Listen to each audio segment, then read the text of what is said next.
Bismillahirrahmanirrahim. Assalamu alaikum. Welcome students. You are watching my YouTube channel. Bete, my name is Sania Mumtaz. Today I am here to teach you biology class first year chapter 2 और chapter का name है biochemistry. बेटे last lecture में मैंने आपको primary structure of protein, secondary structure of protein, tertiary and last में मैंने आपको quaternary structure of protein read करवाया था. उम्मीद करती हूं कि लास्ट लेक्चर तक आपको अच्छे से समझ आ गया होगा. आज का जो हमारा टॉपिक है वो है क्लासिफिकेशन ऑफ प्रोटीन्स, कि प्रोटीन को कैसे क्लासेस में, दुनिया भर में इसकी जस्ट 2 ही क्लासेस हैं और बहुत ही इंपॉर्टेंट इसकी क्लासेस है. एक हमारे पास क्या आ जाती है, हमारे पास फिब्रस प्रोटीन आ जाती है और दूसरी हमारे पास क्या आती है, ग्लोब्यूलर प्रोटीन आ जाती है. बेटे बोर्ड की व्यू से वेरी वेरी इंपॉर्टेंट क्वेश्चन है, वैसे भी वेरी इंपॉर्टेंट क्वेश्चन है क्योंकि ये शॉर्ट के वे से भी पूछा जा सकता है और शॉर्ट के वे से पूछा जा सकता है और लॉन्ग में भी इसका डिफरेंस आ सकता है. ओके, स्टार्ट करते हैं अपना टॉपिक. जरा फिब्रस प्रोटीन जो वर्ड है इससे ही शो हो रहा होगा कि ये फाइबर की तरह होगा, धागे की तरह होगा. किसकी तरह होगा, ये धागे की तरह एक प्रोटीन होगी. किसकी तरह, फाइबर की तरह, धागे की तरह ये एक प्रोटीन होगी जिसमें लंबे लंबे धागे होंगे. फिब्रस प्रोटीन्स है मतलब धागे की तरह इसकी शेप होगी. और यहाँ पे हमारे पास ग्लोब्यूलर प्रोटीन है मतलब ये यूं करके ऐसे होगी, आपस में लिपटी होंगे. तो इसमें भी फाइबर, लेकिन वो फाइबर यूं नहीं होगी, इसमें ग्लोब सा बना होगा. क्या बना होगा, ग्लोब सा बना होगा, इसलिए इसे हम ग्लोब्यूलर प्रोटीन बोलते हैं. इसमें धागे टाइप प्रोटीन होती है, इसलिए हम इसे क्या बोलते हैं, फिब्रस प्रोटीन बोलते हैं. ओके बेटा, इनका एक बकायदा मैंने डिफरेंस राइट किया है. अगर शॉर्ट में पूछता है तो आप ये वाला पॉइंट राइट कर दें. अगर इसका शॉर्ट पूछता है व्हाट इज फिब्रस प्रोटीन और उसके स्टेप्स लिखें तो आप ये राइट कर देते हैं. अगर पूछता है व्हाट इज ग्लोब्यूलर प्रोटीन तो आप इसके ये वाला पॉइंट राइट कर देते हैं. अगर डिफरेंस पूछे तो आपने डिफरेंस राइट करना होता है. बहुत इजी है. दीज प्रोटीन्स बेटे, ये जो प्रोटीन होती हैं ये कंसिस्ट होती हैं वन और मोर देन, एक या एक से ज्यादा किस चीज पर बेटे, पॉलीपेप्टाइड चेन पर ये मुश्तमिल होती है. किस पे, पॉलीपेप्टाइड चेन. आपने पॉलीपेप्टाइड की डेफिनेशन, पेप्टाइड की डेफिनेशन, पॉली तो मैनी होते हैं ना जिसमें मैनी पेप्टाइड चेन आ जाएंगे.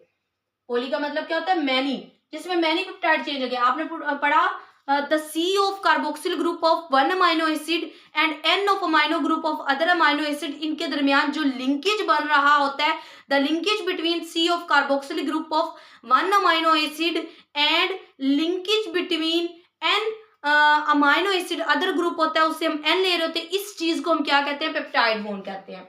अब उसने क्या कहा है कि इसमें ये मुश्तमिल होता है एक या एक से ज्यादा पॉलीपेप्टाइड चेन ऑफ फिब्रिन पे. इसमें वो क्या बोल रहा है कि these proteins are also consist of one or more polypeptide chain. इसमें भी होंगी, ढेरों होंगी, और वो किस में होगी, ग्लोब्यूलर की शेप में, ऐसे यूं उसकी ग्लोब सी बनी होगी ग्लोब्यूलर शेप में. Okay, they are of fibrillar nature. Fibrillar nature मतलब इसकी फाइबर सी नेचर होगी जो मैं पहले आपको बता चुकी हूं. और इसमें क्या वो बता रहे हैं, वो कह रहे हैं कि दीज आर स्फेरिकल होगी. स्फेरिकल मतलब कि गोल, यूं ट्यूब सी, ऐसे यूं सी बनी होगी, इसको बोलते हैं स्फेरिकल. ये किस में होगी, स्फेरिकल. ड्यू टू उसने क्या कहा है, मल्टीपल फोल्डिंग होगी किसकी, पेप्टाइड चेन की. पेप्टाइड चेन है वो एक दूसरे के ऊपर क्या होंगे, फोल्डिंग बैक, एक दूसरे के ऊपर बार बार फोल्ड हो रहे होंगे, बार बार फोल्डिंग उनकी होगी. उस चीज को हम क्या कहते हैं, these are spherical due to multiple folding of polypeptide chain. Next वो क्या कह रहा है, हमने इसके स्ट्रक्चर रीड किए, किसके, प्रोटीन के 4 रीड किए. उसमें ये बताएगा कि इसमें कौन सा स्ट्रक्चर इंपॉर्टेंट है फिब्रस प्रोटीन के अंदर और ग्लोब्यूलर प्रोटीन के अंदर कौन सा स्ट्रक्चर इंपॉर्टेंट है. तो अब वो क्या बोल रहा है, वो बोलता है कि secondary structure is very important in that. जो सेकेंडरी स्ट्रक्चर होता है वो बहुत ही इंपॉर्टेंट होता है इसके अंदर मेरा बेटा टर्शरी स्ट्रक्चर होता है. सेकेंडरी स्ट्रक्चर में हमने क्या पढ़ा था, ऐसे यूं इसका एक ऐसी सी शेप बन जाती है हमारे पास. किसके अंदर, सेकेंडरी के अंदर. इतनी कॉइल्स नहीं बनती, बस एक स्प्रिंग टाइप इसकी एक चीज बन जाती है. टर्शरी स्ट्रक्चर में हमने पढ़ा यूं इसका ऐसे यूं शेप्स ऊपर नीचे यूं बन जाती है। इसमें टर्श क्योंकि ग्लोब है ना, इसमें टर्शियरी स्ट्रक्चर इंपॉर्टेंट है, इसमें secondary structure is more important, is very very important, इसमें बहुत इंपॉर्टेंट होता है। अब उसने क्या कहा है कि ये जो होता है इलास्टिक होता है, मतलब यूं स्प्रिंग की तरह, तो क्या होगा, आपको पता है जो स्प्रिंग की तरह चीज होती है वो क्या होती है, इलास्टिक होती है। एंड नॉन क्रिस्टलाइन, क्योंकि स्प्रिंग की तरह है तो इसमें क्रिस्टल्स वगैरह कुछ भी नहीं बन रहे होते, इसमें क्या नहीं बन रहे होते, क्रिस्टल्स वगैरह कुछ भी नहीं बन रहे होते। लेकिन इसमें क्या होता है मेरे बेटा, इसमें ये क्रिस्टलाइज होता है, कि इसमें ग्लोब की शक्ल होती है, ग्लोब्यूलर प्रोटीन होती है। आगे उसने क्या कहा है, they are insoluble in water medium. ये जो होता है ये वाटर में क्या होता है, इनसोल्यूबल होता है, वाटर में सोल्यूबल नहीं होता, हल नहीं हो सकता।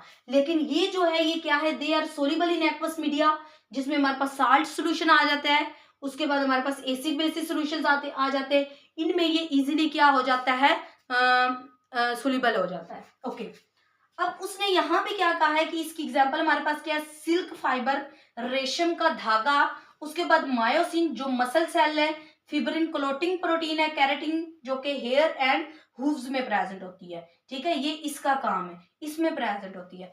इसका क्या काम है, एंटीबॉडीज, हार्मोन्स और हेमोग्लोबिन वगैरह जो है वो इसकी एग्जाम्पल है। बेटे उम्मीद करती हूँ कि आज का लेक्चर आपको अच्छे से क्लियर हो गया होगा। Thanks for watching my video. जजाकिल्ला, अल्लाह।